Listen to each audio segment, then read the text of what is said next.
Aunque ninguno de nosotros, pocos de nosotros seríamos dualistas, ¿no? O pensaríamos que la causa es o psicológica o cerebral, para mí algo absurdo de pensar hoy en día, estas distinciones siguen marcando la investigación. Pero las neurociencias cognitivas han evolucionado esto, desde la neurobiología hasta el estudio de las neuroimágenes, ¿no es cierto? Que los fenómenos sociales y emocionales normalmente implican redes distribuidas en el cerebro y no tienen que ver con un área particular en específica, ¿no? Entonces eso ha hecho que prácticamente cualquier cuadro psiquiátrico o neurológico tenga algún grado de afectación.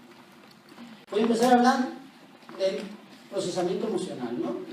Los rostros son fuente de información crucial para la interacción social.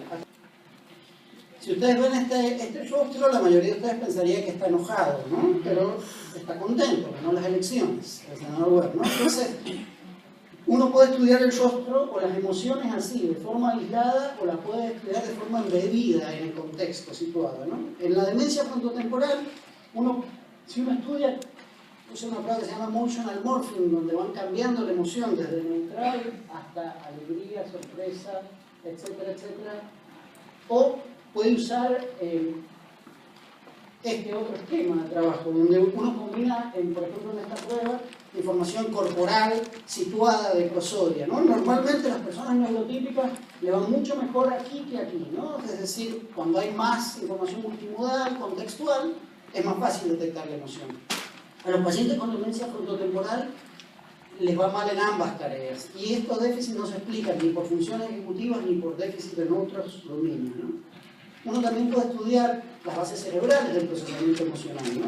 Con una técnica accesible puedo estudiar los correlatos cerebrales y podemos saber que en más o menos 120, 150 milisegundos nuestro cerebro ya discrimina los aspectos básicos del rostro, incluidos la emoción.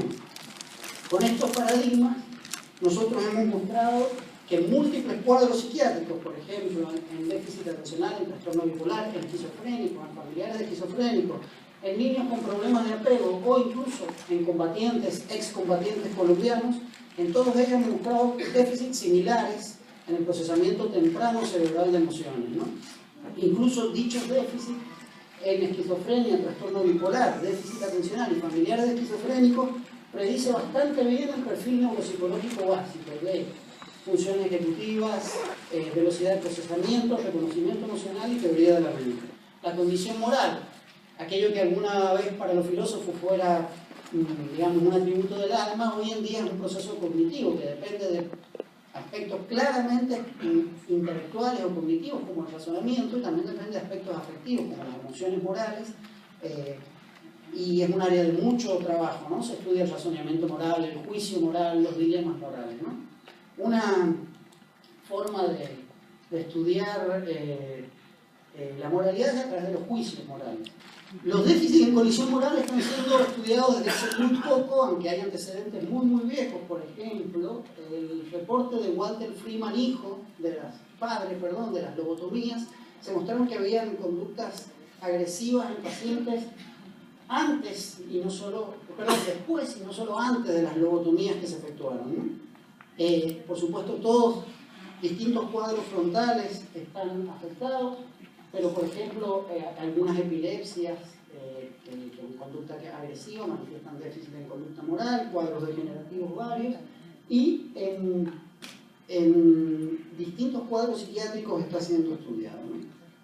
El contexto social es la última área que voy a mostrarles como un ejemplo de cómo hay múltiples dominios psiquiátricos y neurológicos que pueden ser estudiados en la neurociencia social desde una perspectiva dimensional, ¿no? ¿Qué es el contexto? Esto es contexto. Ustedes ven las rayas, no parecen paralelas aunque las sean, ¿no? Esto es porque hay otra información en el campo visual, contextual, de background, que les hace percibir ello. Ven puntos cuando no los hay, y aquí ven este círculo más grande que este, ¿no? Esto es absolutamente causado por la información contextual que está alrededor. Nosotros usamos la información contextual para predecir lo que va a pasar y aprendemos cotidianamente, perceptual, cognitivo y socialmente a usar la información del contexto para predecir. Esta integración de claves contextuales, que en la cognición social es fluida, es dinámica, es continua, en la demencia frontotemporal está afectada. Nosotros hemos propuesto básicamente que hay una red frontotemporoinsular que se encarga de integrar la información contextual durante diversas tareas de cognición social para tratar de interpretar lo que está pasando. Entonces, en breve, ¿cuál es la historia? Es básicamente la neurociencia social puede ayudar a integrar viejas fronteras que hay muchas de ellas pueden ser obsoletas hoy en día de la psiquiatría y la neurología, ¿no? Hay muchos cuadros neurológicos que tienen menos afectación, mucho más difusa en redes cerebrales de procesamiento emocional que cuadros psiquiátricos. La distinción orgánica funcional solamente se puede sostener si mantenemos un dualismo absolutamente innecesario, si no tenemos que dar un pasito adelante y romper con ello, ¿no? Para la clínica también hay cosas importantes. Sería bueno que los pasantes de neurología sepan de los cuadros psiquiátricos y los pasantes de psiquiatría sepan de los cuadros neurológicos, sobre todo si están estudiando neurociencia social, porque distintos cuadros le van a dar información de un sistema complejo cerebral asociado con un proceso de cognición social específico, ¿no?